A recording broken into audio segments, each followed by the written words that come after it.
Боже, в их рвении и дай им силы служить Тебе. О Боже, не оставляй их одних, но направляй стопы их светом знания Твоего и ободряй их сердца Твоей любовью. Воистину Ты помощник их и их Господь. Похвала.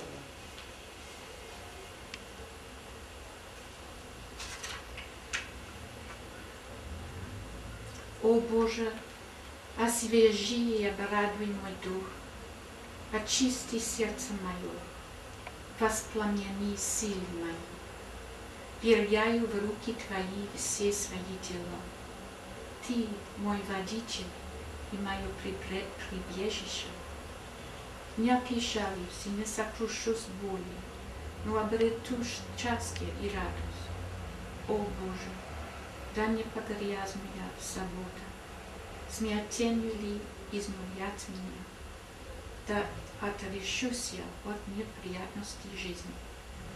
О Боже, Ты друг мне более, нежели я для себя самого. Тебе предаюсь я, Господи.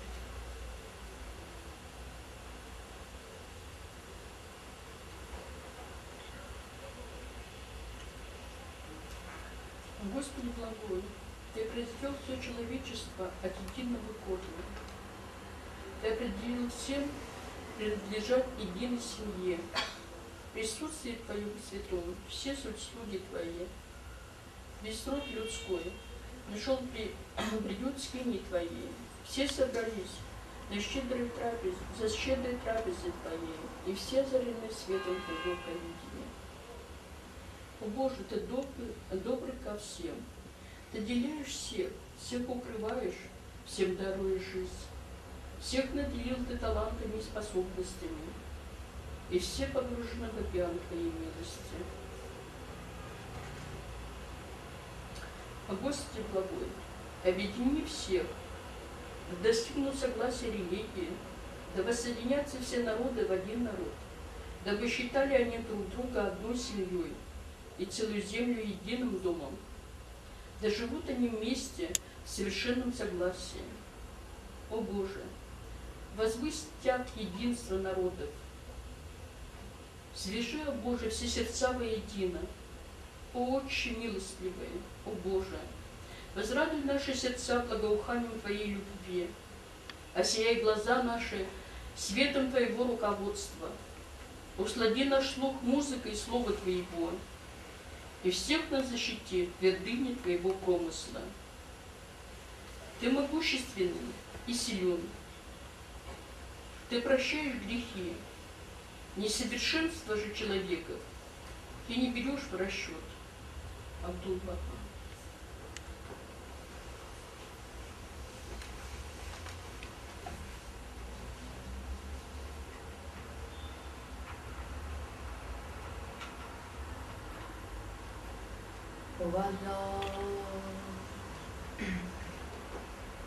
خداوندا چگونه تو را شکر نماییم نعمای تو نامتناهی است و شکرانه ما محدود چگونه محدود شکر غیر محدود نماید عاجزیم از شکر الطاف تو و به کمال عجز توجه به ملکوت تو می نماییم و طلب ازدیاد نعمت و عطای تو می کنیم توی دهنده و بخشنده و توانا.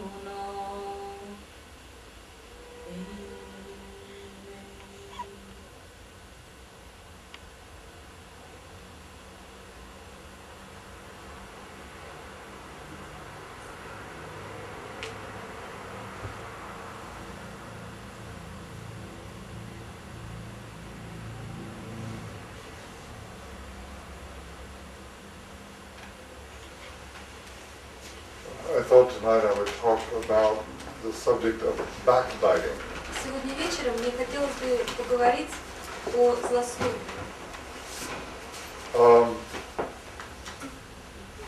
The Baha'u'llah's prohibition against backbiting is found in the Kitab Aqdas, his most holy book. Запрет на злословие, который ввел Бахаулла, можно найти в Китабе Ардас, на святой книге. And it's interesting to see the structure of the Kitab Aqdas and exactly where this law comes in. It is interesting to see the structure of the Kitab Aqdas and exactly where this law comes in this structure. Очень интересно посмотреть, какова структура на святой книге Китабе Ардас и какое место в этой структуре занимает закон запрета на злословие. Yeah. The first law of the Kitab Aqdas is prayer, the obligatory prayer, which is an individual thing. Первый закон, введенный, установленный в Китабе Ардас, это закон молитвы, обязательной молитвы, что само по себе является очень индивидуальным. And the second law is the fast, which is also an individual practice. Второй закон, установленный в Китабе Ардас, это закон поста, который тоже, в общем-то, является индивидуальной практикой.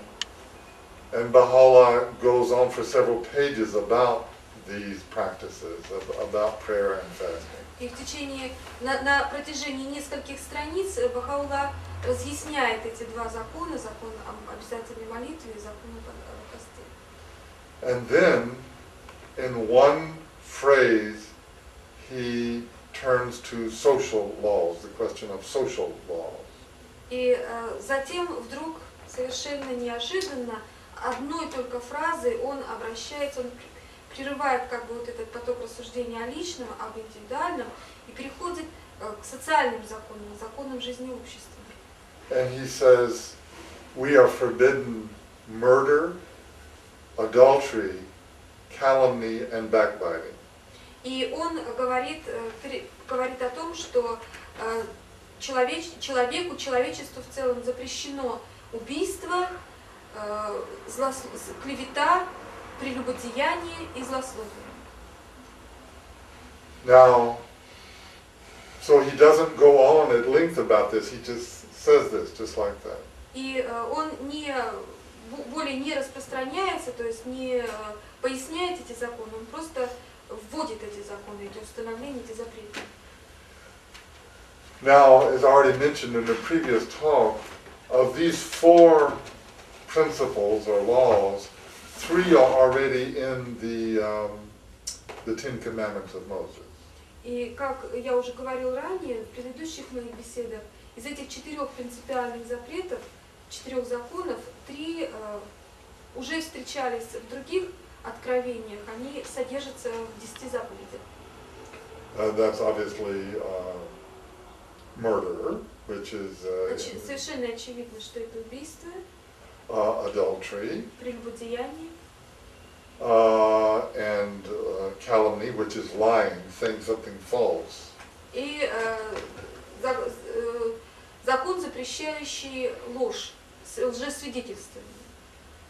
So these three are 4,000 years old. И эти 3 закона уже 4000-летней давности, так скажем. То есть они существуют для людей в течение 4000 лет. So only backbiting is new. И из них 4, о которых говорил Бахаулла, только злословие является новым, запрет на злословие является новым законом. Now, of course, other prophets have talked in a general way about the negative aspects of backbiting, but Baha'u'llah is the first prophet who has made it a law. Конечно, и другие пророки и явители Бога говорили о негативных таких последствиях, негативных аспектах злословия, но именно Бахаулла ввел впервые запрет на него как закон. So, just to make it clear, for a Baha'i to engage in backbiting is just as immoral as it is for a Baha'i to commit adultery. И чтобы разъяснить еще раз, чтобы прояснить этот вопрос, можно такой пример привести, сравнение, что для Бахаи злословить то же самое, что совершить прелюбодеяние. So this is very serious then. И поэтому мы можем понять, что это очень серьезно. So I want to try to answer two questions. И я хотел бы осветить два вопроса в этой связи. Why does Baha'u'llah make this a law? Первый вопрос, почему Баха'у'ллах выдвигает такой закон, такой запрет? And why is it only now that a prophet does this? Why was this not done before?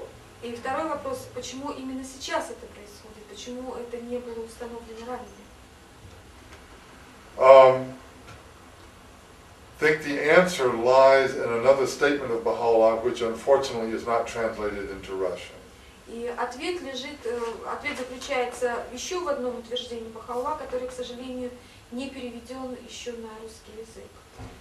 But in this statement, Baha'u'llah says that the ultimate source of all injustice in history is the seeking of power, one over the other. И это утверждение звучит буквально следующим образом, что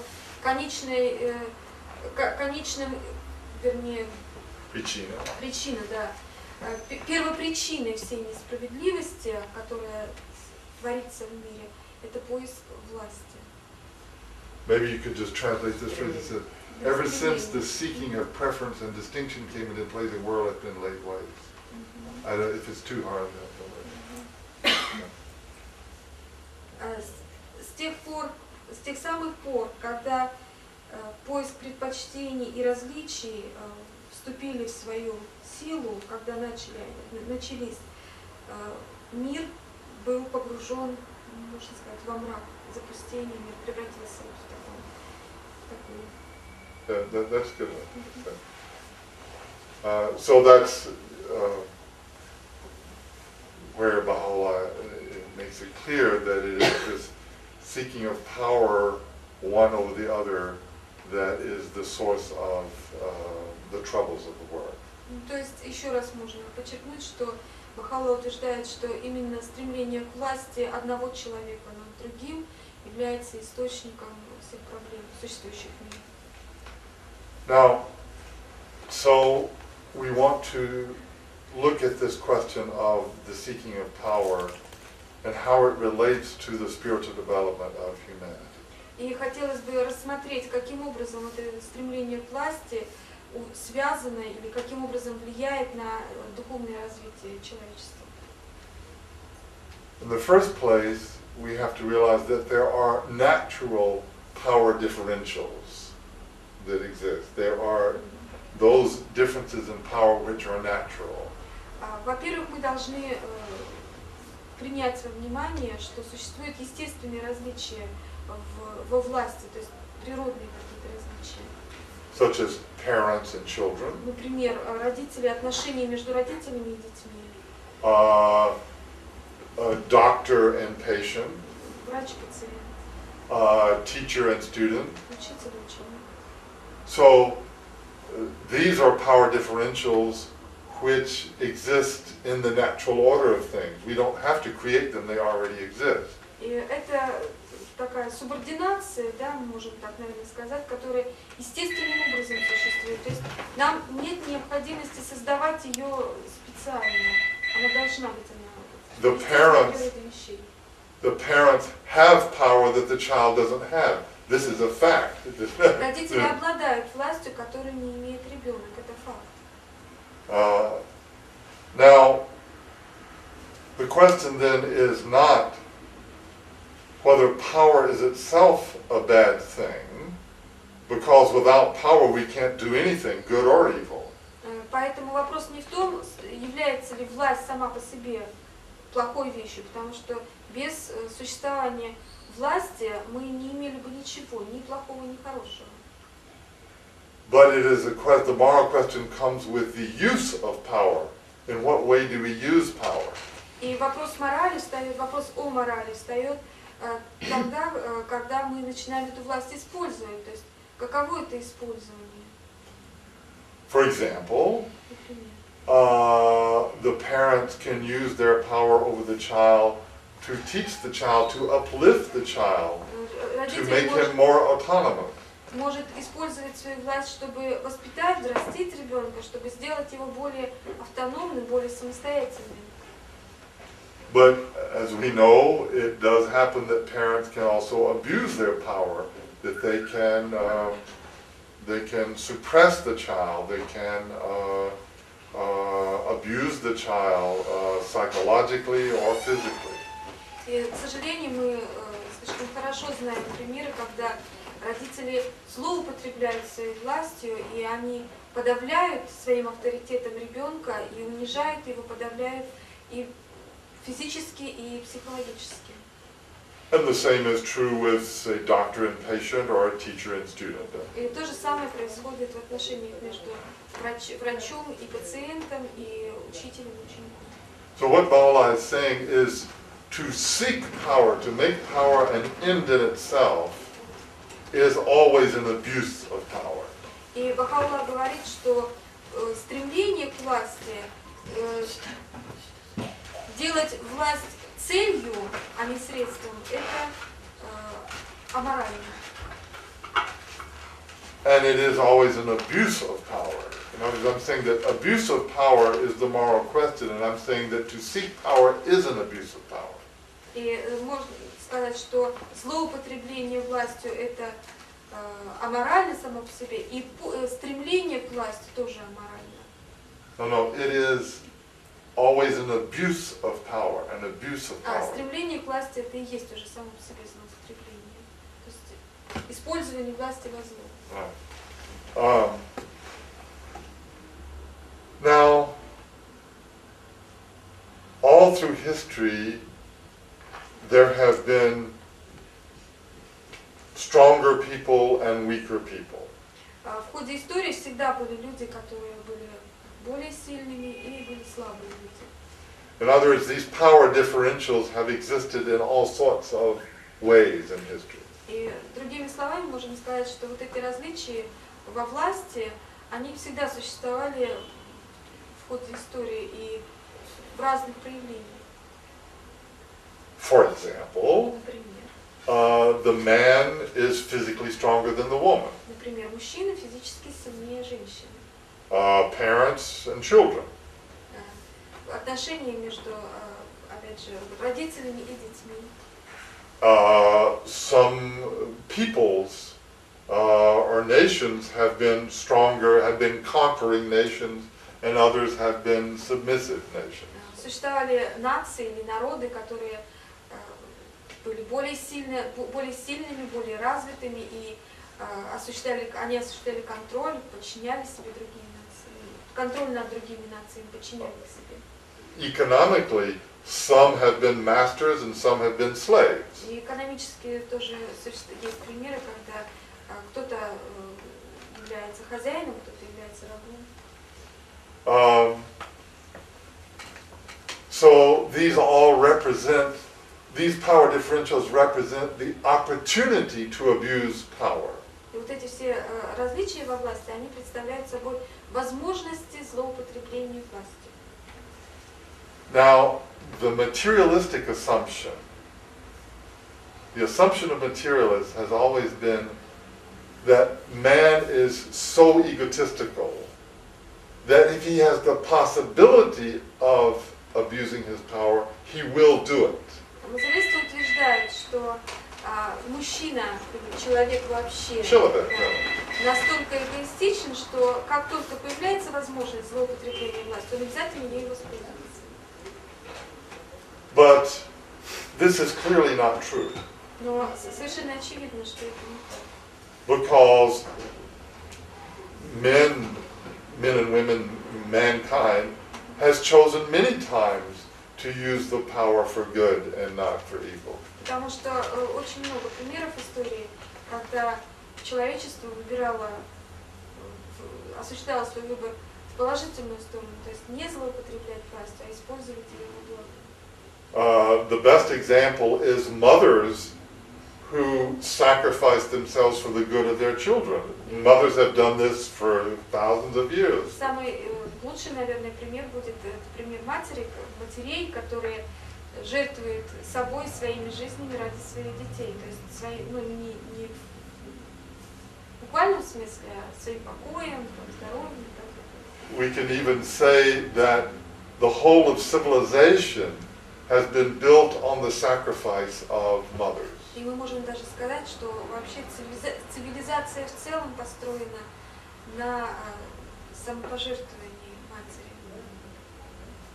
Just think, if one generation of women refused to play this role, that would be the end of the human race forever. Представьте себе на секунду буквально, что всего лишь одно поколение матерей откажется от самопожертвования. И тогда мы увидим, что можем себе представить, что человечество вообще закончит свое существование.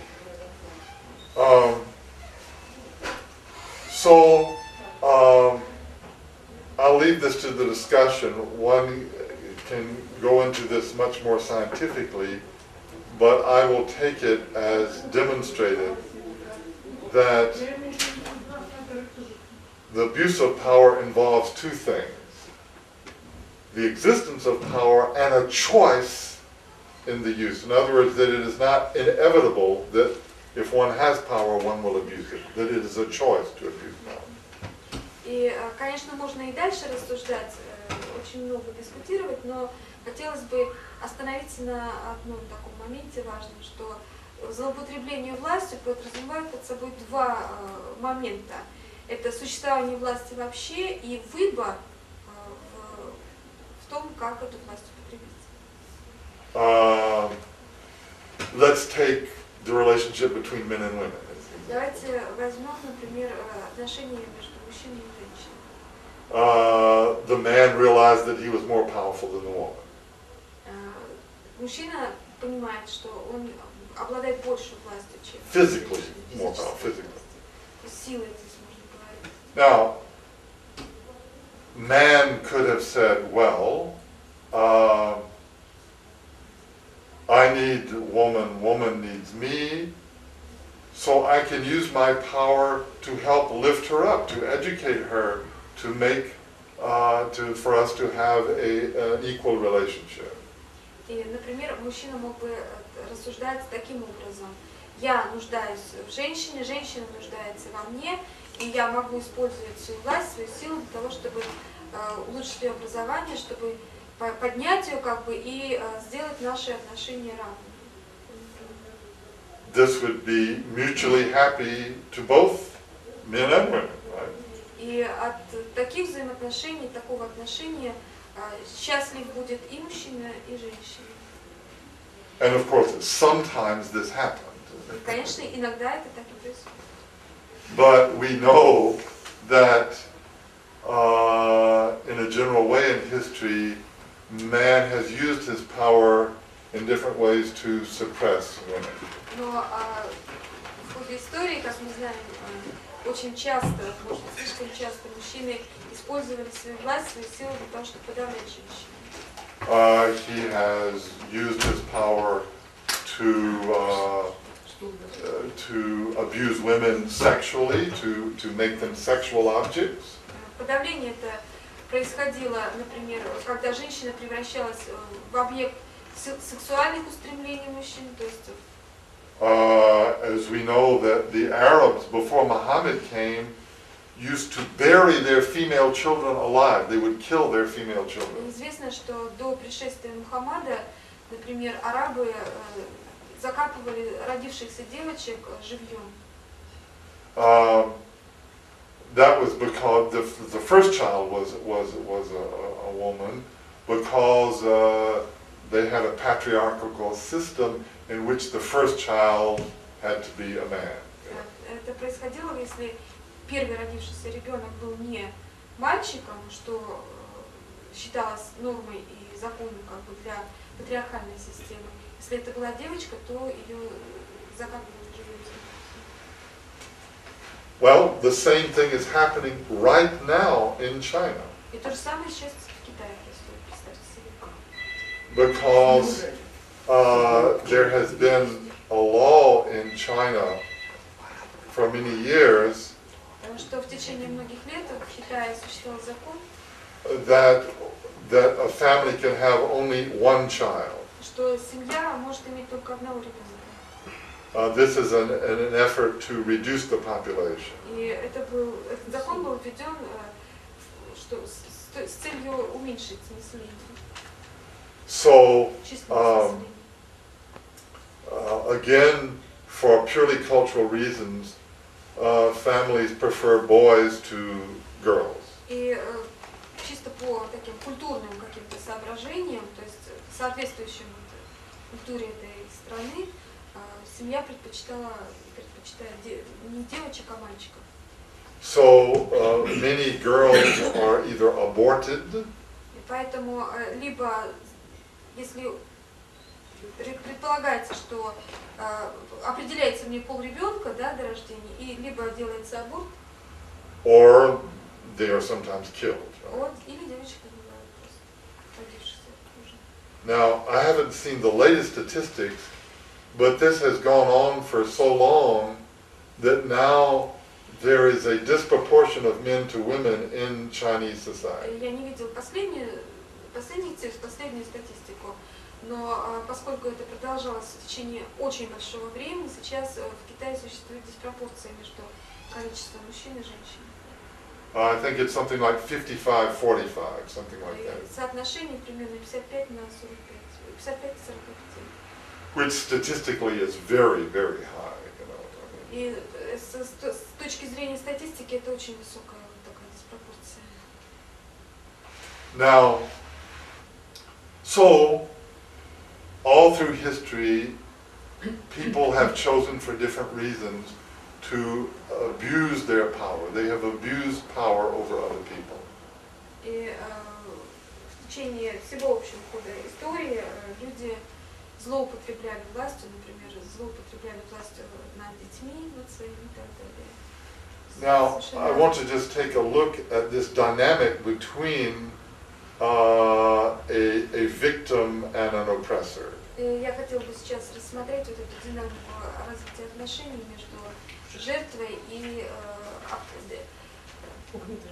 извините, можно я сама буду переводить? Спасибо большое, меня это очень сбивает. So we have the right word for oppressor? Yeah, okay.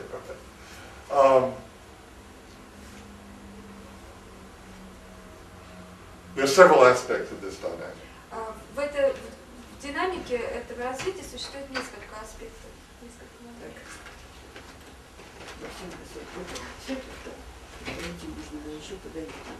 Возьми. Со стулом. Со стулом вместе.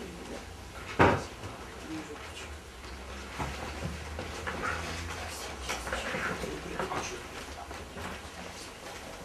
In the first place, if the weaker person is reasonably intelligent, во-первых, если более слабый человек в достаточной мере умен, he will not confront the oppressor because he will lose if he does this. он не будет противостоять угнетателю, потому что он понимает, что если он начнет оказывать сопротивление, то он просто проиграет. So what will he do? He will resort to manipulation, to indirection. Что остается ему делать? Он будет, как бы, им будут манипулировать. He will manipulate. Yes, the weaker will manipulate. Yes. Он прибегнет к манипулированию. То есть более слабый будет манипулировать. So manipulation is a use of the power that he has in an indirect way that does not confront the power of the stronger. Манипуляция – это использование власти, использование силы, но не прямым путем, косвенным путем. As we all know, this is what has happened, for example, between men and women. И как мы знаем, это тоже происходит между мужчиной и женщиной. Millions of years ago, or women understood that if they confronted men physically, they would lose. Уже миллионы лет назад женщины поняли, что если они будут противостоять мужчине в физическом смысле, то они проиграют. So, women said, okay, we will let the men have the power, И поэтому женщины сказали, ну ладно, пусть мужчины пользуются властью, пусть они будут сильными, but we will see that they make the decisions that we want them to make. но мы позаботимся о том, чтобы они принимали те решения, которые мы хотим, чтобы они приняли. And of course, we all know that there are many ways that women have developed to do this. И мы знаем, что женщины изобрели очень много разных способов, чтобы это осуществлять. And this is how they've survived. И таким образом они выжили. Now, this is only one example, Это всего лишь один пример. but it is a law. It is a law that whenever there's an abuse of power on one part, there is manipulation on the other. Manipulation is the spontaneous response to the abuse of power.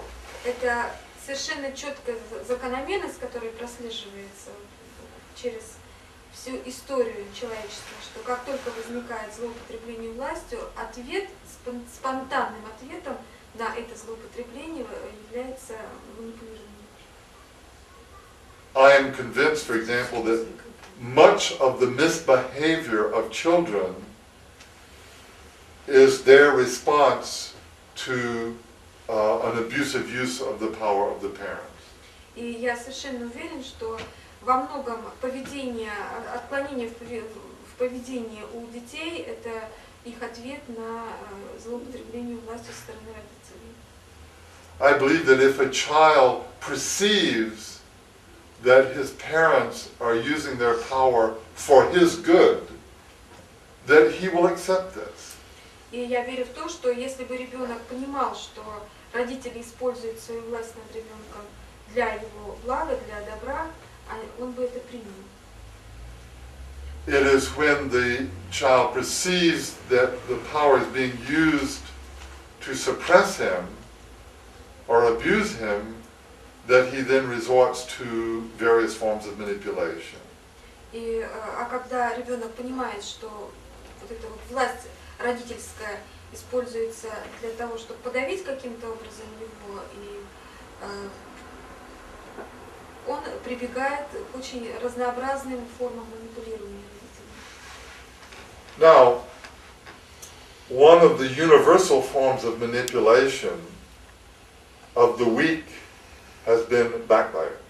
И одной из такой универсальных вселенских форм манипулирования, которая тоже выработалась человечеством, это злословие.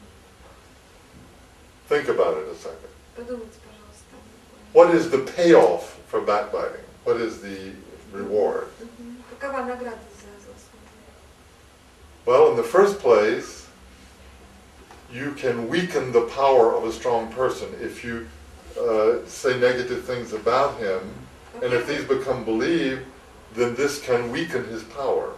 Во-первых, когда человек говорит о другом что-то такое отрицательное, он уверен в том, что в его сознании рождается такое, что он как бы ослабляет власть этого другого человека, того человека, о котором он говорит уничижительно. It undermines his power and status in society, the more powerful person. Таким образом, он как бы принижает статус и власть человека в обществе. Which, of course, is the intention So the intention of the person who's doing the backbiting is precisely to do that. Естественно, что это и есть, это входит в намерение человека, который злословит, то есть говорит о другом. And furthermore, because backbiting is behind the back of the person, the one who initiates the backbiting, it might not even be known who this person who has started this. In other words, this is very indirect because he can undermine the power of the stronger person and not even be responsible for it. You see. Само вот в английском очень интересное злословие по-русски не подразумевает того, что где происходит это. А в английском это очень четко говорит, сам термин показывает, что это за спиной, backbiting, то есть кусание в спину. И вот то, что человек, который говорит о другом плохо, который злословит, он может быть неизвестен. И таким образом, понижая статус другого человека, он может уйти как-то от ответственности, то есть остаться в тени при этом. Suppose, for example, that instead of backbiting, I kill the person. Давайте предположим, что вместо того, чтобы злословить, я убиваю человека. Well,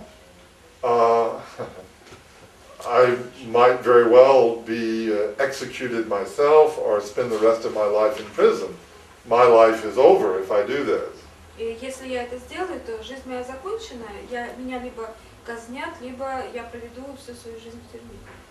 Or I could tell a lie about the person. Или же я могу солгать о человеке, сказать о нем что-то нехорошее.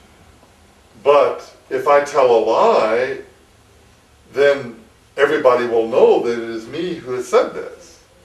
Если я солгу, то есть скажу нехорошее, и это не будет соответствовать действительности, все будут знать, что кто это сказал, что это сделал я. And furthermore, the person can refute the lie, he can unmask the lie. И можно вывести эту ложь на чистую воду, то есть можно разоблачить ее. But backbiting can be true things about the person as well. А когда человек злословит, он может говорить то, что соответствует действительности. Это просто говорить плохое, но не значит, что это говорит неправду. То есть плохое на самом деле в этом человеке может существовать. Of course, the point is that this is not the whole person. In other words, who in human history, who in this room has not done something that they wouldn't want other people to talk about? I mean, all of us have done things, really. Другое дело, что этот человек, о котором говорят плохое, он ведь не состоит целиком из плохого. То есть, в принципе, в каждом человеке есть что-то, о чем можно сказать, что-то плохое или что-то хорошее, да? И с другой стороны, наверняка присутствующие когда-нибудь в своей жизни все равно что-нибудь плохое о другом человеке подметили, сказали. So you see, this is the usual justification for backbiting, is that what we're saying is true. И основным вот таким оправданием злословия является то, что мы говорим об этом человеке, это правда. But the point is that we are recreating that person in the image of some minor fault that the person has. We're making this be the whole person, you see. Но все дело в том, что мы как бы воссоздаем, то есть создаем новый образ этого человека. Мы превращаем ту маленькую часть плохого, которая существует в нем, она замещает как бы всего человека. То есть человек в целом становится плохим в глазах окружающих. Let's suppose that I have some gesture that irritates you, just some way of acting. Предположим, что у меня есть какой-то жест, который вам не нравится, который вас раздражает. Let's suppose that it irritated a lot of people. Предположим, что этот жест раздражает не одного человека, а очень многих. And you all started talking about this. И вы все начинаете об этом между собой так. And you ended up talking just about this. И вы говорите только об этом, что какой вот Билл нехороший, какой он жест использует нехороший. Well, then you would all end up detesting me, but this would be just a minor part of what I am. This would be a trivial thing. И закончится это все, что все с отвращением будут думать о человеке в целом, хотя на самом деле это всего лишь какая-то очень маленькая часть этого человека, этот жест. Now, the point is then that backbiting is the weapon of choice of the weak against the strong. Таким образом, мы можем сказать, что злословие – это орудие выбора слабого перед сильным или против сильного. And it has always been. И оно всегда было. таким орудием.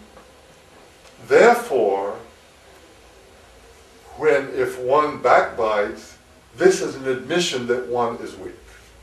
И поэтому, когда человек злословит, это естественным образом позволяет допустить, что, то есть это создает допущение, что этот человек, злословящий человек, слаб. So, maybe none of the other prophets have abolished backbiting because perhaps weaker people needed this tool to defend themselves. Maybe. И, может быть, именно поэтому предыдущие пророки, предыдущие явители Бога не отвергали злословие, потому что это может быть единственное орудие, которым обладают слабые люди. And as we know, Орудие защиты. as we know, people who were, weak, were very weak. I mean, slaves and so on, were very much oppressed. Вы знаете, что слабые, очень слабые люди, например, люди, которые находились на положении раба, они подвергались очень сильному угнетению. Or look, during the Soviet period, all the jokes that people told about the leaders. И давайте вспомним, какие анекдоты мы все рассказывали во времена советской власти о правительстве и так далее. So this was, nobody who was intelligent would confront. Anybody who confronted the power of Stalin is now buried. It was a long time ago. Right? И достаточно разумный человек, ни один разумный человек не будет противостоять, физически не будет противостоять открыто угнетению. Так, например, все, кто противостоял при Сталине, все уже похоронены. But, so these jokes, many of which were very funny, И отсюда рождались анекдоты, различные шутки, иногда очень смешные анекдоты. that these were one way that people who were oppressed by this system could discharge their frustration. И таким образом вот эти вот анекдоты, рассказывание анекдотов, это был один из способов как-то ослабить вот эту вот подавленность, внутреннюю подавленность. So I'm not saying Освободиться внутренне. I'm not saying this is equivalent to backbiting. I'm just simply pointing out this mechanism, you see. И я не хочу сказать, что это то же самое, что злословие, но просто хочу вам пояснить механизм, как это работает. Let me tell you what I think is one of the funniest jokes. И давайте я расскажу вам самый смешной анекдот. That this was during the perestroika period. Right? Это анекдот времен перестройки. An old woman Одна старушечка goes into the butcher shop. заходит в British? Butcher shop. But Заходит в мясной магазин. and she says, I would like one of those lean, thick, red, juicy steaks. И говорит, что мне бы вот один вот этот вот отбивную вот эту вот такую вот постненькую, такую вот сочненькую, такую вот красивенькую. And the butcher looks at her, Продавец мясного отдела says, смотрит на неё. go away, old woman, leave me alone. Давай-ка иди отсюда, иди. And so the woman looks kind of disappointed. He says, go, go, go. И женщина так расстроилась вся, он говорит, иди, иди, иди. And he turns to his friend and he says, И поворачивается к другу и говорит, you agree that old woman is crazy. неужели совершенно ясно, что эта старушка, она просто чокнулась, совсем сумасшедшая. Да, сумасшедшая. And the other one says, yeah, she's probably crazy. А другой говорит, да, наверное, сумасшедшая. But what a memory. Ну какая память! Well, anyway. Well, anyway. So, Socrates already put forth the principle that the evildoer does more harm to himself than to his victim. И уже Сократ выдвинул такой принцип, что тот человек, который совершает зло, он вредит больше себе, чем жертве, чем объекту своего зла. With something like backbiting, it is not immediately evident why this is true. Со злословием нет такой очевидной закономерности, почему это действительно так.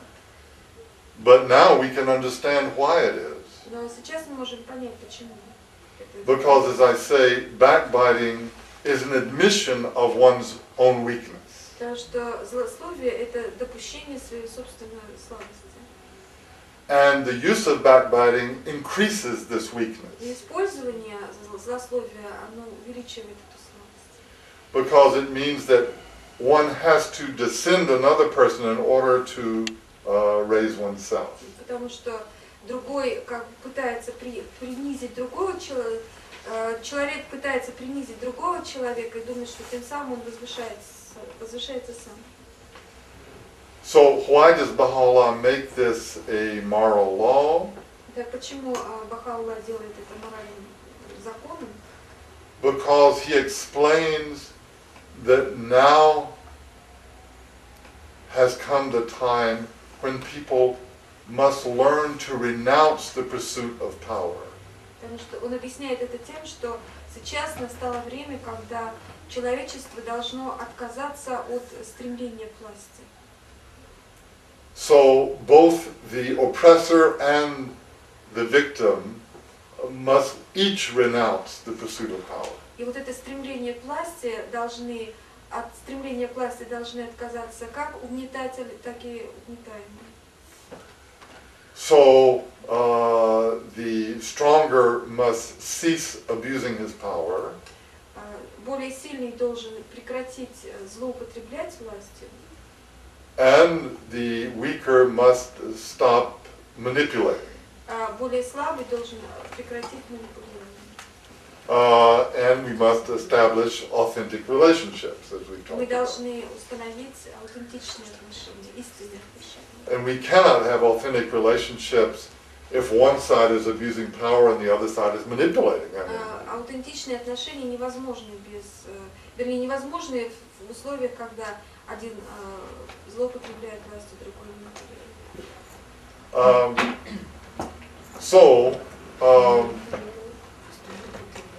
In particular, in the Baha'i community, Baha'u'llah has instituted these administrative principles and these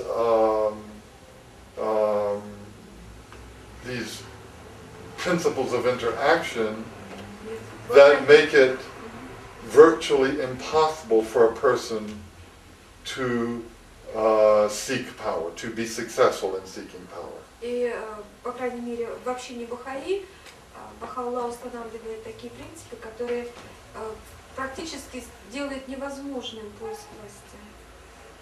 One can try, but one can't be successful. Да, можно. Кто-то может попытаться, но успеха никакого Свете, не заглатывай концепт, потому что там записывается. Говори. Хорошо. Буду говорить громко. Посыл.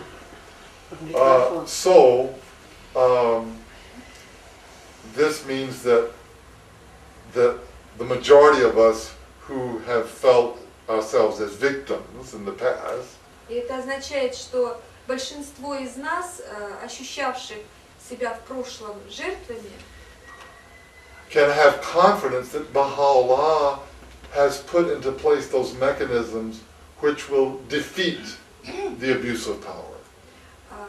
могут быть уверены, что Баха'у'ллах запустил в действие механизмы, которые злоупотребление властью уничтожат, в конце концов.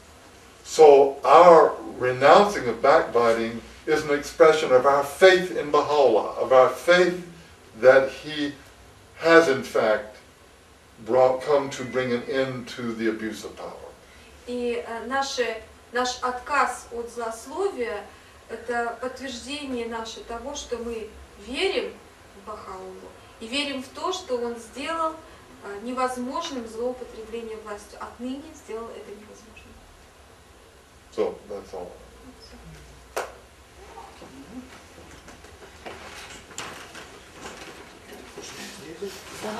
Пожалуйста, пожалуйста. Мы часто попадаем в такие ситуации, когда действительно мы зависим вот от каких-то людей.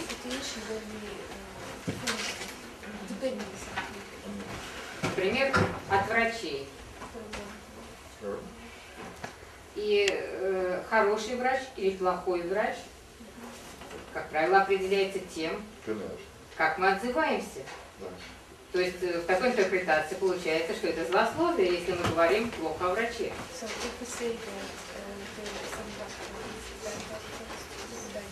No, I don't think so. Нет, это не является злословием, если мы говорим о враче, который не выполняет свои. This is a question of protecting the innocent people. Это вопрос защиты невинных. You know, I think, you know, this issue has come up in the Baha'i community in Canada in the following way. Дело в том, что этот вопрос, он всплыл, в общем, проявился, например, в общине Бахаи Канады следующим образом. Unfortunately, in Canadian society now, we have quite a lot of sexual abuse of children. К сожалению, к очень большому сожалению, в канадском обществе сейчас очень часто происходят случаи сексуального злоупотребления властью над детьми, то есть сексуального насилия над детьми. Pedophiles. Педофилия. And these people, some of them are very, very clever. They're very clever. И эти люди, которые делают это, они очень часто это очень умные люди. And they can fool people for years, even. И иногда они буквально дурачат людей в течение многих лет, скрывая это. And of course, yes.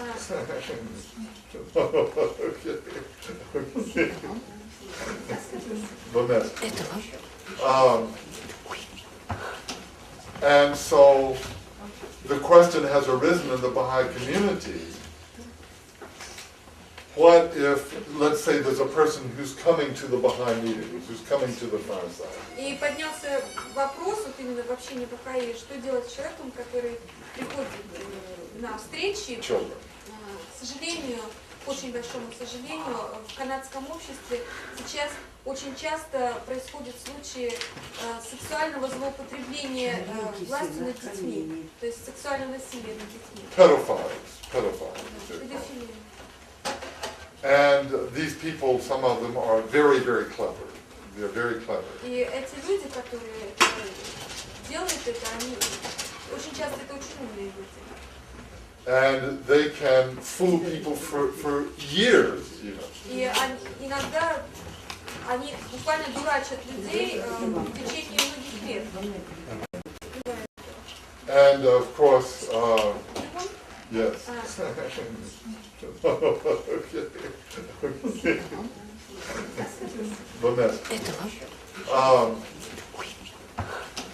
And so the question has arisen in the Baha'i community, what if, let's say there's a person who's coming to the Baha'i meetings, who's coming to the fireside. И поднялся вопрос вот именно в общине Бахаи, что делать с человеком, который приходит на встречи в общине. And suppose that you find out that this person is a pedophile. И предположим, что вот вы узнаете, что этот человек педофил. Should you say this? Должны ли вы говорить? Is this backbiting? Является ли это злословием? Well, this has been, you know, it's been a difficult discussion. И обсуждение было очень трудно. Because it's always possible that you're wrong. Suppose you're wrong. Потому что всегда есть возможность того, что вы ошибаетесь в этом. And you could destroy somebody's whole reputation. И это может разрушить целиком репутацию человека, о котором... And this has happened.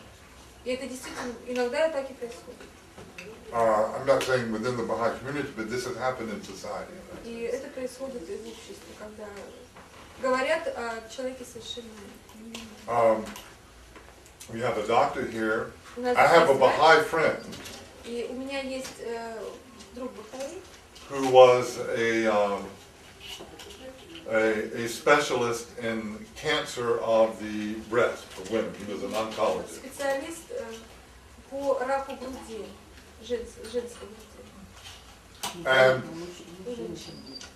he had to examine the breast of a woman, and he had his nurse who was there when he did this. I mean, there's a protocol, you know, of doing Он this. исследовал одну женщину, обследовал, и медсестра записывала вот результаты этого обследования. She accused him of sexual touching, and he, The nurse or the woman? the woman. Ага, и эта женщина, которую он обследовал, обвинила его в сексуальных домогательствах. She didn't claim that what he had done was not professional, but she said the way he did it was sexual.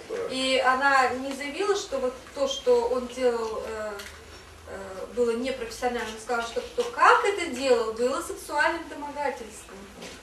То, как он проводил обследование груди. And he gave up his practice because he couldn't defend himself И against в it. результате он буквально потерял работу, потому что он не мог защитить себя.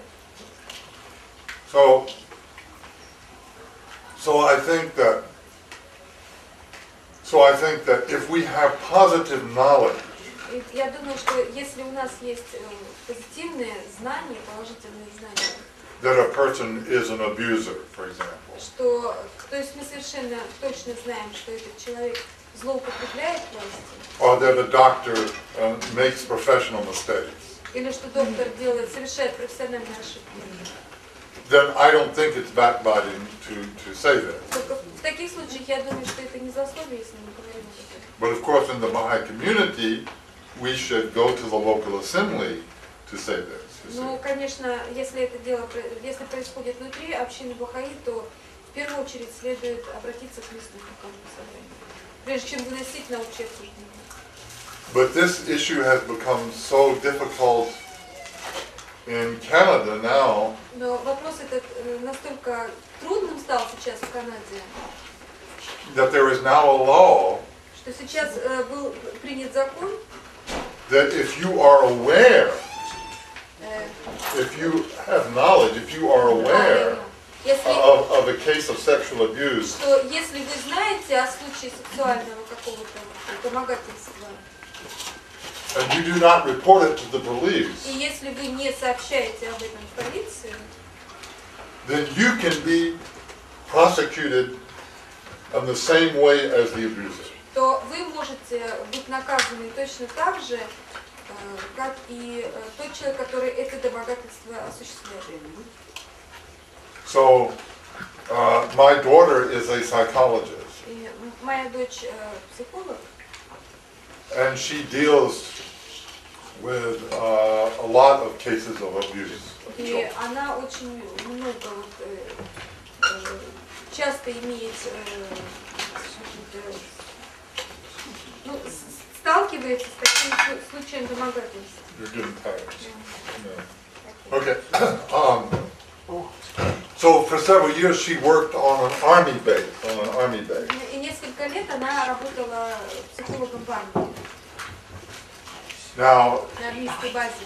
it doesn't take much imagination to understand well, if a man has been trained for 20 years to fight and kill, Если не надо очень таким богатым воображением обладать, чтобы понять, что если человека в течение 20 лет только настраивали и обучали на то, чтобы сражаться и убивать других, that if he doesn't have anybody to kill, и если при этом никого убивать ему не приходится, then he's going to express this somehow. он выйдет и, в общем, свои эти чувства и свои знания, умения, навыки обязательно напомнит. So virtually all of the military men physically abuse their male children. They all beat them. Практически все военные физически Солдаты, образом да. солдаты. Bill, that's a generalization, which isn't always true, right? Практически Well, that's what Carmel said. все военные Many do. часто Okay. очень Not all. что бьют детей, мальчиков особенно. Не сколько. Не Как? все. Но Не многие. все. And that she was, as soon as she became aware of this, И как только она узнала об этом, she had to tell the police. ей пришлось сообщить об этом в полицию.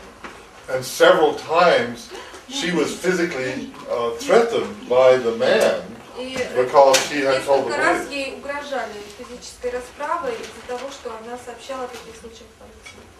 So these issues are very actual, you know. Do you mean the sexual abuse? Yeah, well, not physical or sexual abuse, but the man whom she had to denounce to the police, he was hoping to keep it quiet.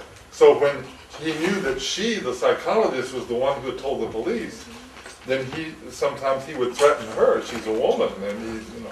Значит, речь шла не о наказании детей, мальчиков, а о сексуальном домогательстве в отношении мальчиков. То есть очень многие военные вот применяют вот эти вот свои агрессивные какие-то внутренние знания, умения, навыки, да, проявляют в том, что они вот сексуальное насилие над мальчиками.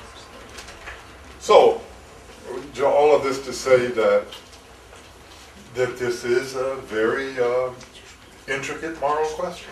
То есть мы можем сказать, что это очень тонкий такой моральный вопрос. So I think we have to use our judgment as to what is legitimate and what is not legitimate. И мы все-таки должны использовать здравый смысл, здравый ум свой, да, то есть должны как-то рассудить о том, что такое, что является законным, что не And I think that we have to always examine our motive. И всегда нужно подумать о том, что послужило мотивом этого поступка.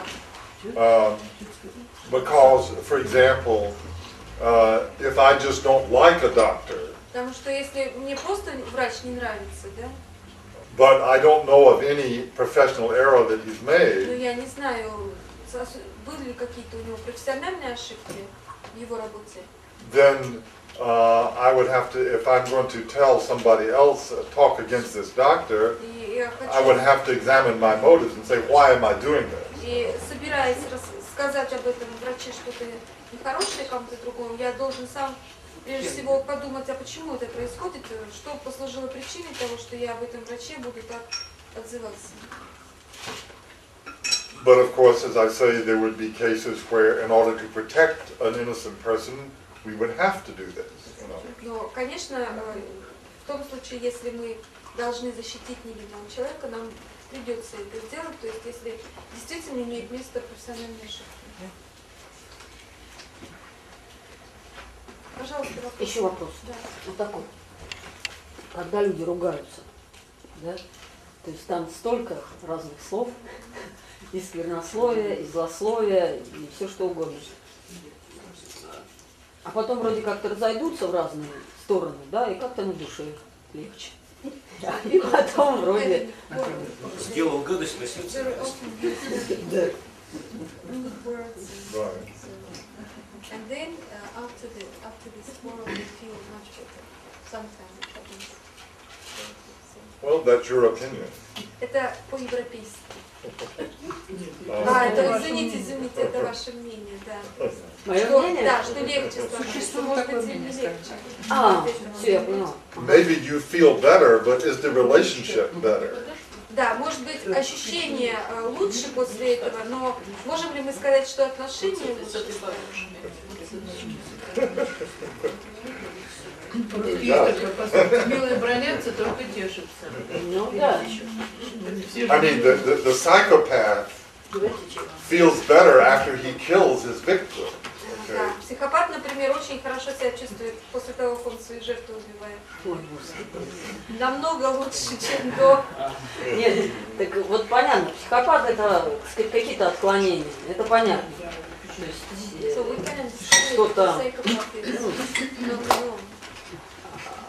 А вот ясно, что нужно каким-то образом советоваться, отслеживать, улучшать отношения и в семье, и с друзьями, и там, со знакомыми, хотя это не всегда удастся.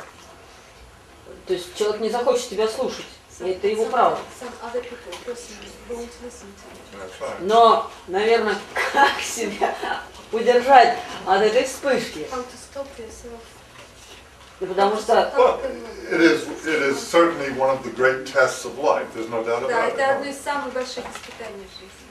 And of course, one has a very strong sense of injustice И, when your partner is not listening to you or you feel that your partner is конечно, not listening. когда вы видите, что человек, с которым вы разговариваете, не собирается вас слушать или отвечает вам очень так грубо, это у вас возникает очень сильное, играет очень сильное чувство несправедливости.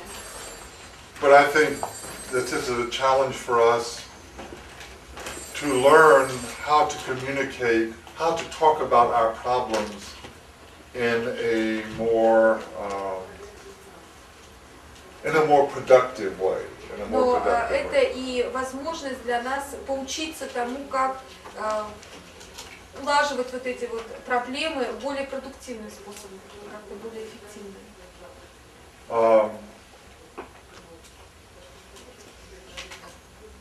And of course, to do this, we need the help of God. И, конечно, чтобы сделать это, нам необходима помощь Бога.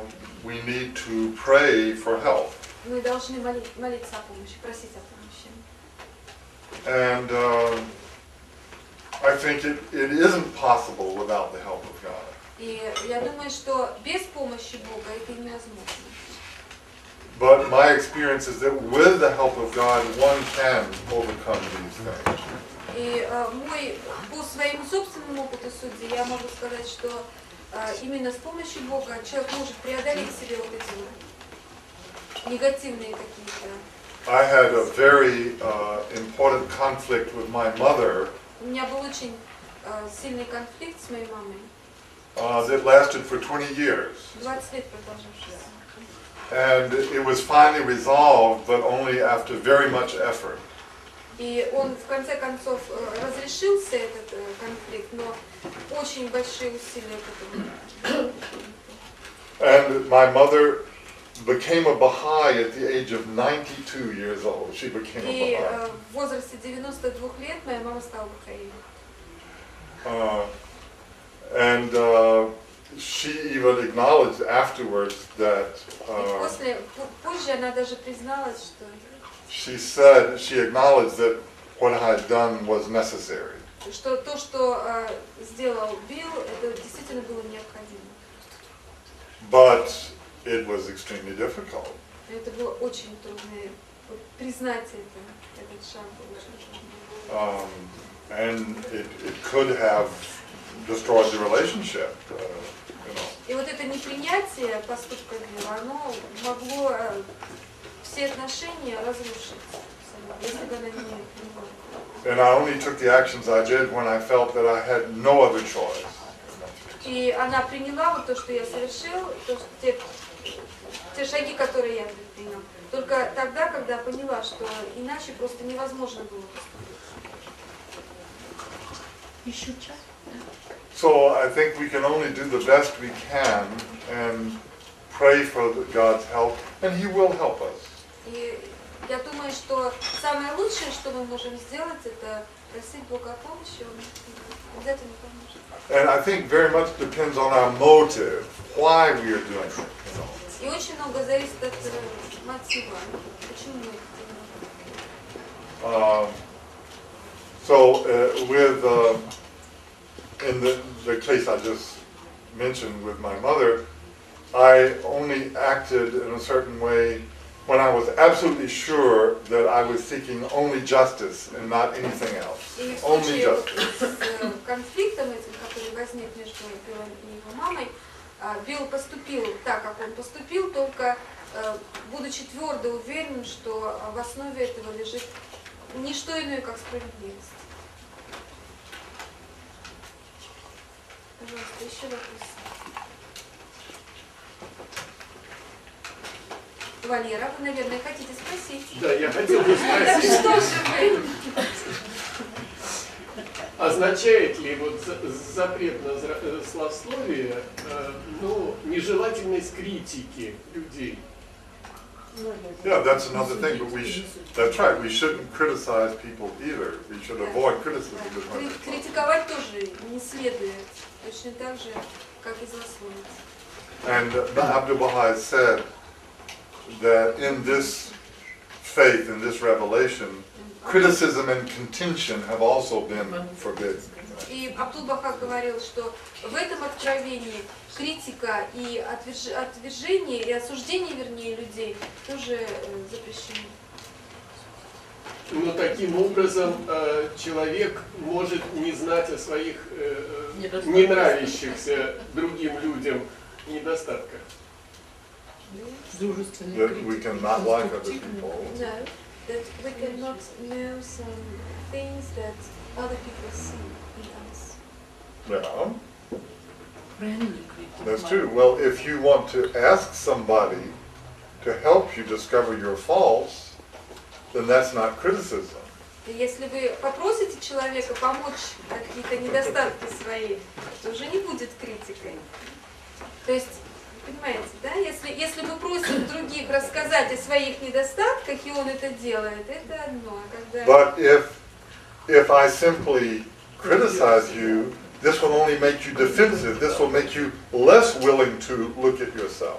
И если я просто буду вас критиковать, это поставит вас в позицию защищающего и меньше принесет пользы в плане вот избавления от недостатков. То есть у вас не будет желания избавиться от этих недостатков. Let's suppose that you have some fault that I see and you don't see. Например, предположим, что у вас есть какой-то недостаток, который вижу я, но которого вы не замечаете вы сами в себе. Now, let's suppose that instead of criticizing you, I encourage you and praise you. И And I предположим, praise your что good points, right? вместо того, чтобы вас ругать, я буду вас воодушевлять, хвалить вас за что-то. За это же. You will За более хорошее. you will be convinced that I am a sincere friend. Вы будете уверены, что я искренний друг. And you will be much more likely to accept a judgment. You will be much more open to a negative judgment than if I am constantly criticizing every little fault И вы that you будете have. намного более открыты к какому-то суждению, то есть, когда я начну вам говорить о том, что о тех недостатках, которые в вас существуют, вы воспримете их более положительно, не вставая в позицию обороны. And of course, since I am your friend, I would only mention this out of love for you, to protect you from embarrassment. И поскольку я действительно искренне являюсь вашим другом, если я и буду говорить о ваших недостатках, я это буду делать только для того, чтобы защитить вас, чтобы не дать вам возможности попасть в неловкую ситуацию перед другими людьми. То есть можно это понять, что критика с целью помочь человеку не является критикой. So if we criticize a person in order to help him, it isn't a criticism.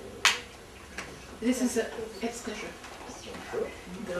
is a very, very sensitive question. Это очень такой чувствительный вопрос.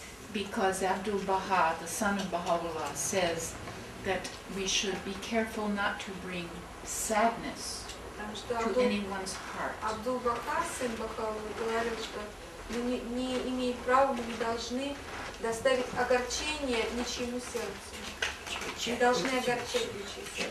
And it seems to me that when we have a choice of bringing encouragement or sadness, it is better to choose encouragement. И если у нас есть выбор, доставить ли сердцу, воодушевить ли сердце или доставить печаль ему, наверное, все-таки лучше выбрать воодушевление.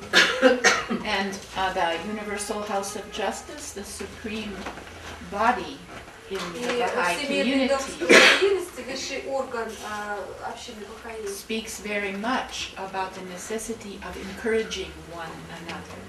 очень много говорит о своих посланиях, очень много говорит о необходимости воодушевления. And I don't know what the word is in Russian, but in English, encourage means to give courage to someone И else. по-русски это немножечко не так звучит, но по-английски очень интересно. Encourage означает, courage это мужество, то есть придавать мужество человеку.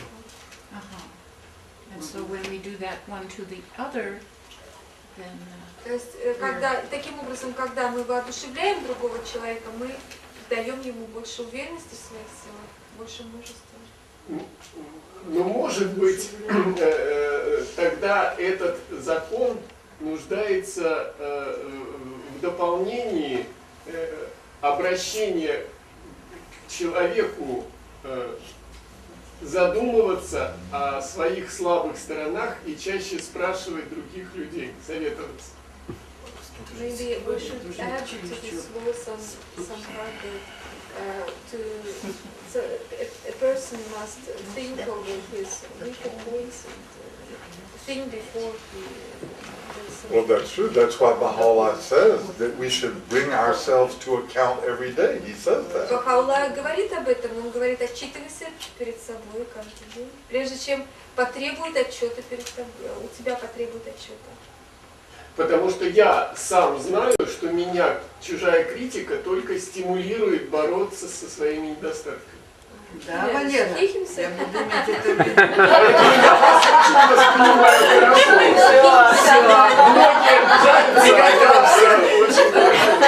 Мы все в одном разговоре. А получилось. So, Нелли Николаевна says that I will use it. Well, I think that if the human being put 1/10 of the creativity into being encouraging that he puts into finding excuses for criticizing, we would be much better, right? Если есть выбор между воодушевлением или поиском какого-то оправдания для критики, да, лучше все-таки воодушевлять, чем искать это оправдание. То есть, потому что вы говорили, это все-таки оправдание, да? You see, we're very good at finding justifications for doing what we want to do. Мы очень преуспели в поиске оправдания для своих поступков. What right do you have to use others as therapy for yourself? Да, и какое право вы имеете, чтобы использовать других для улучшения себя?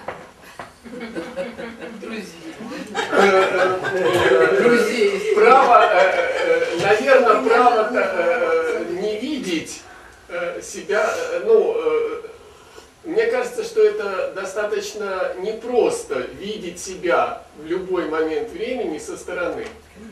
It's very difficult to see oneself. Well, you can find ways of doing this without using others as victims. Можно все-таки пытаться найти способы, чтобы это сделать, и не использовать других, как получается, что другие являются жертвами вашими.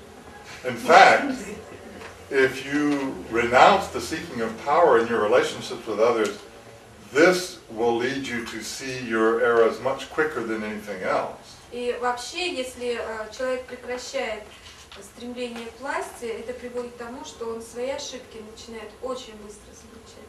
То есть он обращается в первую очередь к себе и... Try it for a week. Да, давайте попробуйте хотя бы недельку.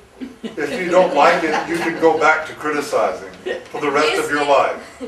Если не получится, если вам не понравится, давайте обращайтесь обратно к критике и пробуйте. Bill, did you quote Abdul Baha when he says that if a person has one good quality? No, I didn't. Maybe you can quote that. Abdul Baha says that if a person has one good quality and 9 bad qualities, it is better to look at that one good quality. What does that mean? That means you look at it, you praise it, and you encourage the person. Абдул-Баха говорит о том, что если в человеке есть одно хорошее качество и 9 плохих, то лучше смотреть на одно хорошее, и таким образом мы улучшаем человека, мы молимся за его развитие, и это развитие действительно происходит. Of course, there's another aspect here in Russia, perhaps. И во всяком случае, в России, возможно, есть еще один такой. Because the Communist Party encouraged people to criticize each other. Потому что коммунистическая партия некоторым образом поощряла к тому, чтобы люди критиковали друг друга. They said that the way to make something better was to criticize it. И утверждалось, что для того, чтобы улучшить что-то или кого-то, нужно это покритиковать. But of course, we all know that this was simply a psychological mechanism to isolate people from each other. Но на самом деле, извините, на самом деле мы все теперь, во всяком случае, понимаем, что это был психологический механизм для того, чтобы разделить людей. То есть изолировать людей друг от друга. So that people couldn't have a sense of solidarity that would threaten the power of the government. Чтобы у людей не появилось чувство солидарности, вот, чтобы они друг друга так Да, вот это, конечно, прекрасные идеалы. Но вот когда мы живем в обществе, то есть вот, в нашем российском, и я встретился с этим, так скажем, с детьми. Когда работаешь с детьми, когда я работал, ну это в 80-е годы, воспитателем в пионерском лагере.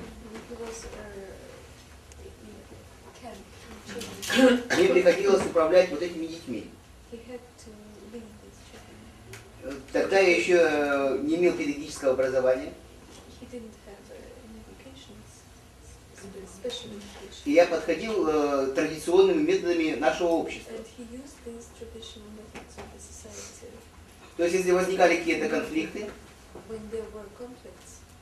то есть я подавлял сильного. Ну, взрослый всегда может подавить, найти методы не физические, так скажем, конечно, моральные какие-то.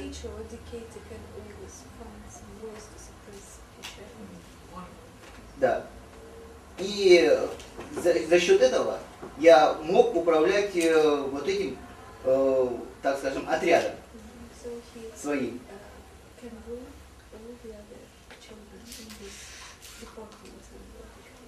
You mean the strong person or him, the teacher?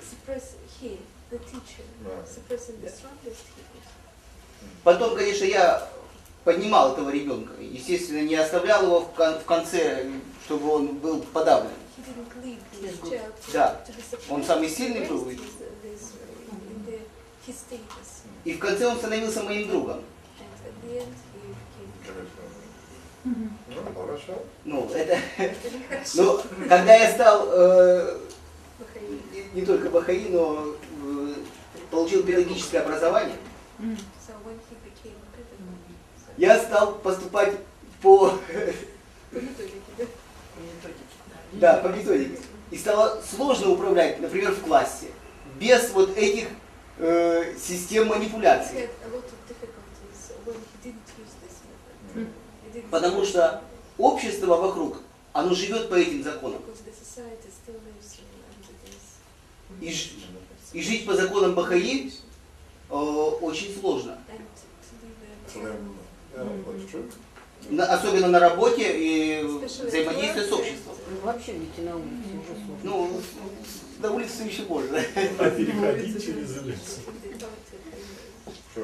Как вот в этом, скажем, переходном периоде, я понимаю, что всегда в первую очередь это закон Бога.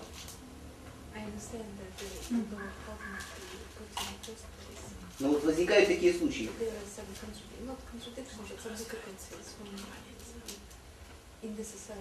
Sure.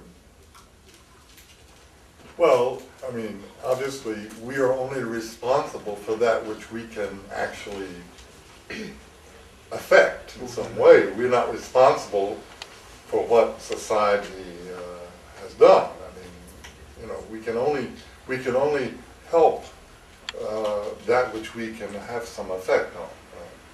Но мы, конечно, не отвечаем за то, что в каком состоянии находится общество в результате того, что происходило раньше, но мы можем помочь только тем, что каким-то образом воздействовать, зная закон Бога, воздействовать сейчас. So I think one important thing is to accept our limitations.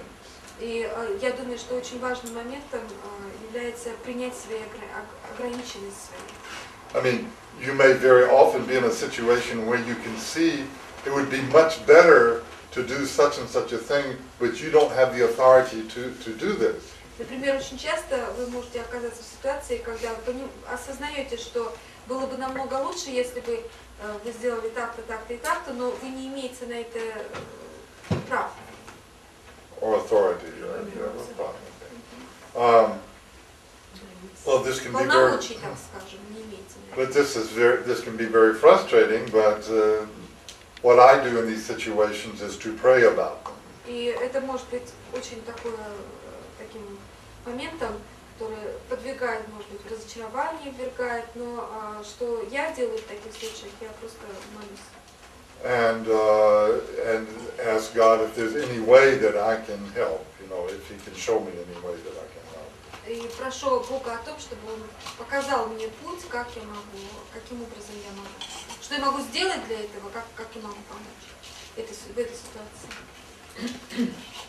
So those are some ideas, but as you say, it's niposta, it's složno, that's right, I mean it is, right? Это действительно то, что вы сказали, это правда.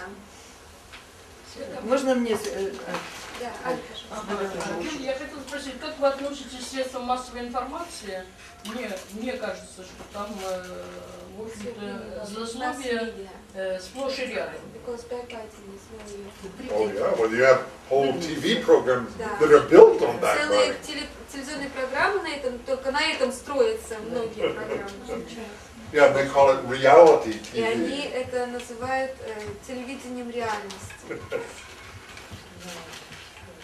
Так, можно мне? Значит, я не вопрос, я хочу просто рассказать, вот насколько отношение такое хорошее к плохому поступку приносит успех. Сейчас я расскажу, может, я так немножко сказала. Значит, нет, не хочу. Я сидела в парке Политехнического института, там детская площадка. Ну, и ждала что-то. Значит, и там подросток, мальчик, катался на велосипеде. Он разгонялся, там была такая горка небольшая, он как бы на трамплине это проезжал. Ну, я так сидела спокойно, ничего. Потом на эту детскую площадку пришла женщина с маленьким ребенком, ну, где-то 1,5, наверное, года. Ну, конечно, ребенок уже бегает. Она говорит, что ты тут катаешься, уходи. Он говорит, не уйду, ему тут хорошо. Вот. Они, видимо, знакомы были, соседи, там же и живут люди в техническом. Она говорит, я твоим родителям скажу. Он говорит, я твою дверь подожгу. И, в общем, они так разошлись. Она говорит, я твой велосипед сломаю. Да. И, в общем, мы так завелись. Я сижу, сначала, значит, сидела спокойно, так, потом смотрю, и эта молодая мамаша завелась. И, конечно, ребенок-то неуправляемый. Вот, я и говорю этому парню, он уже видел, что там давно. Я говорю, мальчик, ты знаешь, говорю, ты так здорово катаешься. Я видела, что ты вот так вот разгонялся, и вот знаешь, с трамплина. Я говорю, видишь, вот маленький ребенок, ведь ты же можешь его сбить случайно. Он ведь не понимает, я говорю, он тебе под колесо, и тогда будет неприятность. Я говорю, ты пойди покатайся в другом месте, он скоро уйдет отсюда. И все, и парень ушел, и никаких. Вот. Понимаете? Могла я тоже на него там сказать, что ты тут катаешься на детской площадке.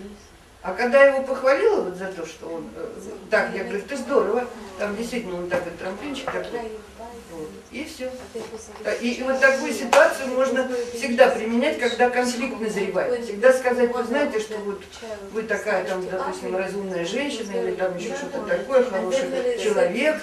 Я понимаю ваше состояние, но знаете, в данном случае нужно там что-то сделать. Это работает долго. Извините, но он хочет. Вот я тоже к этой теме как раз. И вот к тому, что Валера говорил, и что Андрей говорил, что как вот быть, когда имеешь дело с конкретным каким-то неправильным поступком, например, на работе, когда там вот человек, я от него одного жду, а он делает не то. Я не могу избежать момента критики. Но вот я читала книжку такую замечательную, психолог Бахаи, забыла, швейцарский, забыла. Нет. Но неважно. Факт то, что там он замечательно учит, что нужно разделять человека и поступок. Ни в коем случае нельзя критиковать человека, как он думает, что он плохой. Но если установлены отношения любви и вот того, что сейчас Неля говорила, заранее и крепко, и искренне, тогда можно ему сказать: слушай, что ты пришила, все вверх ногами. Ты мне вот как раз сделала наоборот, чем я от тебя жду. И это не приведет к обиде. Также вот почему мы же когда учимся, предположим, мы имеем дело с педагогом, и от одного мы готовы выслушать самую серьезную, самую глубокую критику, а от другого нам противно замечание. От чего? Правильно, вот замечательно Билл сказал, от мотива все зависит.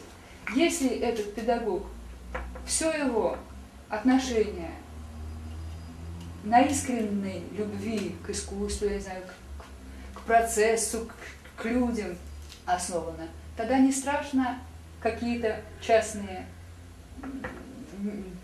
несходства заиметь. Если человек ищет власти, это так чувствуется, это не надо, это дети это чувствуют совершенно безошибочно. Взрослые это тоже все чувствуют. Мы, может быть, это не заостряем, мы не формулируем это, но это базовые вещи, на этом вся душа же основана. Поэтому еще вот что я хотела сказать, вот отметить, что вот сейчас Билл рассказывал, нет, Ира спросила, если двое ругаются, и, значит, вот они там высказались, и лучше на душе стало, обычно мы видим, как он ругается, какой он нехороший, как он ругается, но мы не можем его заставить как-то иначе разговаривать. Единственное, что мы можем сделать, это вот что Билл сказал. Когда он разговаривал с своей матушкой о каких-то важных вещах, он думал долго и молился найти те слова, которые он ей может сказать. И после этого он мог ждать результата какого-то. То есть, опять, мы должны просто заблаговременно побеспокоиться о том, чего мы вообще хотим. Если мы хотим установить хорошую атмосферу на Земле, мы можем это маленькими своими силами делать. Атмосферу любви установить заранее, чтобы люди, с которыми мы работали, знали, что мы их не обидим никогда. И если уж обидим, так нечаянно. То есть критиковать не человека, а поступок. А его поступок. И это уже даже не будет критикой. Да, Валера, это уже будет конкретная работа, что вот что-то не так, мало ли. Это подсказка. Вот как Нелли сейчас прямо вот замечательный пример этот был. Это делается в 1 секунду, 2 словами.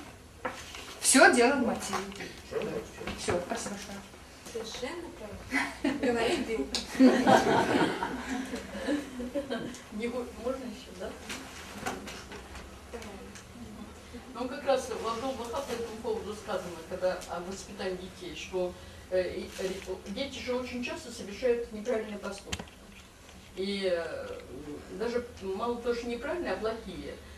Так никогда вот именно ребенка не унижать, а говорить только о его поступках. Ты такой хороший, да, а вот так ты плохо сделал, да, вот так. И я вот недавно была на родительском собрании в одной гимназии, и удивительный вывод просто сам по себе сделала.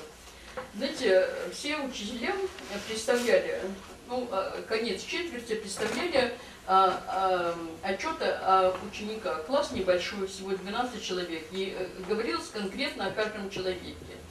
Вот одна единственная учительница, значит, замечательно сказала обо всех. Значит, замечательная девочка, ударенный ребенок. И, значит, вот сначала это, а потом вот ей бы надо вот позаниматься.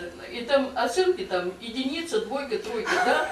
Ну вот одаренный ребенок, ну вот хотелось бы, чтобы вот был по присутствии, потому что оценки говорят о том, что ей необходима консультация. И, конечно, я думаю, что такой учитель либо поднимет успеваемость, и дети пойдут к ней на дополнительные уроки. Доброму относиться, то, что мы выполняем разные социальные роли, но мы должны осознавать, что, играя вот эту социальную роль, мы осуществляем служение обществу определенное. When I was a student at the university, we had a student medical service. We had these doctors who worked with the students. И когда я был в университете, когда я был студентом, у нас была такая специальная студенческая медицинская служба. То есть были врачи, которые работали именно со студентами. These were the worst doctors that I've ever seen in my life. И это были самые плохие врачи, которых я когда-либо в своей жизни видела. But one of them was. The doctors were just medical students? Or? No, they were doctors. Были профессиональные врачи. They were doctors who obviously couldn't get a job anyplace else. И похоже, что они просто в другом месте работу найти. Осторожно, у нас хорошая.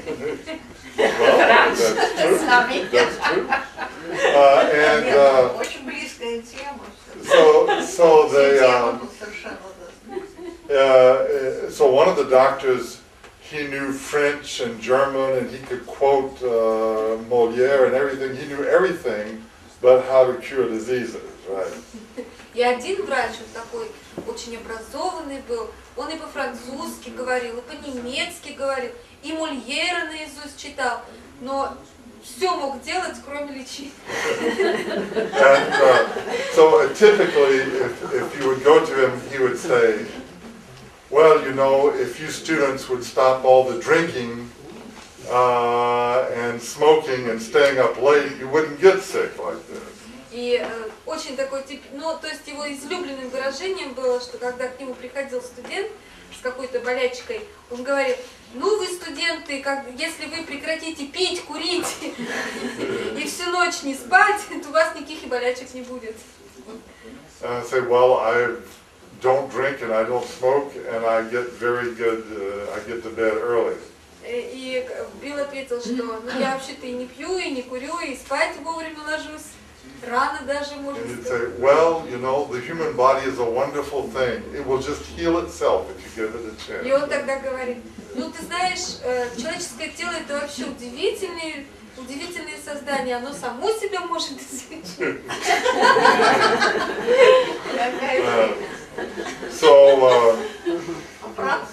So in other words, we have to remember that an expression of our love for other people is that we play our professional role with responsibility, with conscience.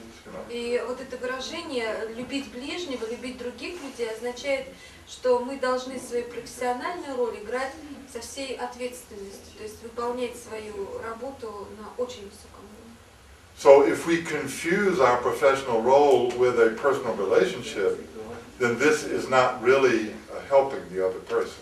И если мы личные отношения мешаем со своими профессиональными качествами, то на самом деле мы не помогаем другому человеку. Again, this doesn't mean that we have to be cruel to people. Это не значит, конечно, что мы должны быть жестокими. But it does mean that if we are playing a professional role, then we have to be sure that we play that role regardless of the personal relationship. Но это не означает, что исполняя свои служебные обязанности, играя свою профессиональную роль, мы, играя ее, мы не обращаем внимания. So it doesn't mean that we should play it regardless. We should be what? We should play it regardless of the personal relationships. Yeah. То есть мы, исполняя роль, мы не должны на личности не взирая. Put it this way.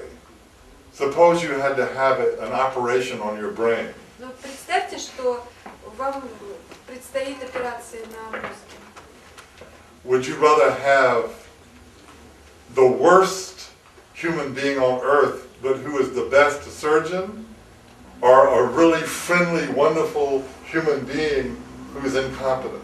кому вы доверитесь, кому вы эту операцию, ну, к какому врачу вы пойдете, к человеку, Профессионал. да, к прекрасному хирургу, но ужасному человеку, или к лучшему другу, но который не умеет толком ничего сделать. Нет, ну в этом плане, конечно, на то, что он там плохой человек, даже и наплевать. Я буду под наркозом. Еще такой вот вопрос сюда же. Вот может ли вот эта нескоординированность в отношениях между учеником и учителем или между учениками привести к разрушению коллектива с точки зрения опыта Билла?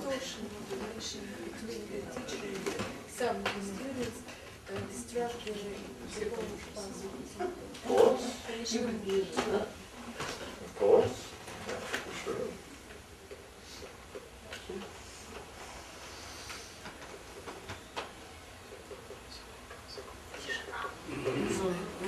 Спасибо. Maybe we should